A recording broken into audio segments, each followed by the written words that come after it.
இப்பொழுது 14 பாயிண்ட் அக்கு பிரஷர் என்றது நீங்க தெரிந்து கொள்ள போறீங்க.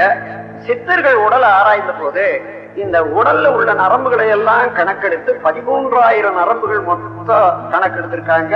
தோல் வரையில வர்ற போது அதுல 10 நரம்புகள் இங்க இருந்து வர்றதை கண்டுபிடித்து இதுதான் மெரிடியன் நரம்புகள் இப்பொழுது ஆங்கிலத்துல சொல்லக்கூடிய அந்த 10 நேரடியா போய் கால்ல ஒவ்வொரு விரல்லையும் கொண்டு முடியும். இந்த 10 நரம்புகள்ல இருந்து பிரிவுகள் ஆற்றுல இருந்து காவா பிரிகிற மாதிரி இந்த உடல் முழுவதும் மொத்தம் ஓடி இயங்கி கொண்டிருக்கக்கூடிய நரம்புகள் 13,000 என்பதை கண்டுபிடிச்சாங்க. இவைகள்ல எந்த நரம்பு அப்படி தொட்டால் அழுத்தினால் அது எவ்வளவு தூரம் எலக்ட்ரிக்கல் அதாவது மின்சார இயக்கத்தை தரும், எந்தெந்த உறுப்புகளுக்கு ஊக்கிவிடும் என்பதையும் கண்டுபிடித்த போது மொத்தம் 110 பாயிண்ட்கள் அவர்கள் கண்டுபிடிச்சாங்க இந்த வித்தையில. அந்த வித்தைய சைனாக்காரர்கள் எடுத்து போய் பலவிதமான பிரஷர் கொடுத்து அதுலதான் அக்கு பஞ்சர் அக்கு பிரஷர் என்று 2 வித்தைய பழக்கமாக நல்ல பரவலாக கொண்டு வந்துட்டாங்க.